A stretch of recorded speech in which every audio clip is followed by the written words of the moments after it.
Bonjour, je suis Maxime Aubin, journaliste et correspondant du journal L'Équipe à New York. J'ai été sélectionné pour voter pour les trophées individuels et collectifs de la saison régulière de NBA. Je vous explique comment ça se passe et surtout pour qui j'ai décidé de voter. La première chose à savoir, c'est que c'est un process qui est assez différent de celui du All-Star Game. Le All-Star Game, c'est un mélange de votes des fans, des joueurs, des entraîneurs et des médias. Donc là, pour les trophées de la saison, c'est un panel en fait, de 100 journalistes américains et internationaux, dont je fais partie, qui ont été sélectionnés pour participer au vote. Donc le vote est très simple, il se fait par voie électronique, en ligne, et on est amené à voter pour 14 catégories différentes. Les trophées individuels, les grands classiques, le MVP, le Rookie de l'année, le meilleur entraîneur, la meilleure progression, et des trophées plus collectifs, les All-NBA Teams. En tant que sélectionné, on vote simplement pour nos 5 MVP favoris, dans l'ordre de 1 à 5. Le premier choix vaut 10 points, le deuxième choix vaut 7 points, et ainsi de suite jusqu'au bout. On additionne ensuite tous ces points-là pour élire qui sera le MVP, le meilleur coach, etc. Le choix du MVP, pour moi, c'est ni Nikola Jokic ni Giannis Antetokounmpo. Pour moi, il n'y a pas de débat cette année. Le MVP, c'est Joel Embiid, le pivot des Sixers. Pourquoi Joel Embiid? Parce que tout simplement, il joue le meilleur basket de sa vie en ce moment et cette saison. C'est tout simplement le meilleur marqueur de la saison pour la deuxième année consécutive, plus de 33 points de moyenne, ce qui est une moyenne absolument considérable. C'est une progression aussi qui est constante depuis son arrivée dans la Ligue en 2016. Et sur les 3 dernières années aussi, surtout, ses moyennes ont explosé, que ce soit au point, au pourcentage de réussite au tir, au rebond, à la passe, au contre. Alors l'argument principal en faveur de Jokic, c'est que bien sûr c'est un joueur qui est beaucoup plus collectif, plus playmaker que Embiid. C'est vrai, mais Embiid est un bien meilleur joueur défensif, il l'a prouvé cette saison, il a encore progressé dans ce domaine de jeu.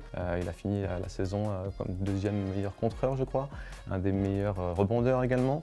Et ce qui est important aussi, c'est sa capacité à avoir un impact en fait, sur le résultat final de son équipe. Les Sixers, cette saison, c'est le meilleur bilan statistique depuis 2016. On dit souvent qu'une équipe, pour aller loin en play-off, c'est important qu'elle ait un très bon ratio offensif et défensif à la fois. C'est le cas des Sixers, deuxième meilleur ratio offensif, 7 ou 8e ratio défensif. À titre de comparaison, les Nuggets sont loin derrière, 14e ou 15e défense de la Ligue. Le dernier point qui, pour moi, fait pencher la balance pour Joel Embiid, c'est le leadership. Alors, ça peut paraître un gros mot quand on parle de leadership et de Joel Embiid, mais il a progressé aussi dans ce domaine-là. C'est quelqu'un qui, aujourd'hui, qui est beaucoup plus présent, beaucoup plus leader, beaucoup plus à l'écoute de ses coéquipiers, beaucoup plus prêt aussi à aider ses jeunes partenaires. Et pour toutes ces raisons-là, je pense qu'il n'y a pas trop de doute. Le choix du MVP, pour moi, va sur Joel Embiid. Le meilleur défenseur de l'année, pour moi, là aussi, pas de doute du tout, c'est Brook Lopez, le pivot et vétéran des Milwaukee Bucks. Il faut savoir que Brook Lopez, il revient de très loin, puisque la saison dernière, si on se rappelle, il fait une saison quasi blanche, il est blessé. Et cette saison, il revient à un niveau exceptionnel, à une régularité aussi incroyable. Je crois qu'il a raté que 2 ou 3 matchs.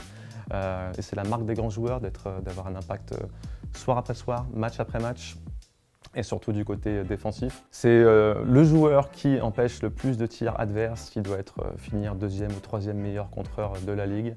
Comme Joel Embiid, il faut aussi mettre en perspective les qualités individuelles sur le collectif. Milwaukee, c'est tout simplement le 2e meilleur ratio défensif de la Ligue. Je crois qu'ils finissent au coude à coude avec les Cavaliers d'Evan Mobley.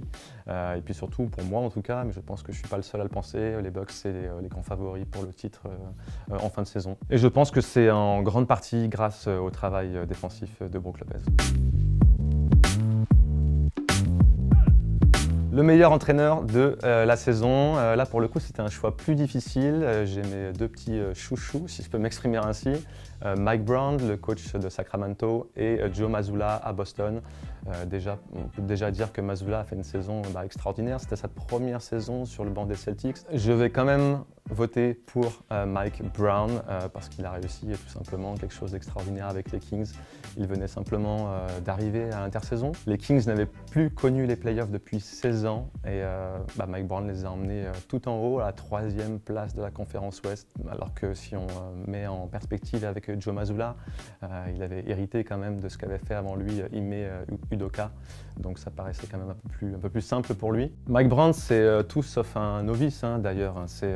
Il a déjà remporté ce titre de meilleur entraîneur de l'année, c'était en 2009 avec les Cavaliers. Et puis il a été également champion NBA la saison dernière puisqu'il était l'assistant de Steve Kerr à Golden State. Il a tout simplement transformé le jeu des Kings, il leur a donné confiance, une équipe pourtant toute jeune.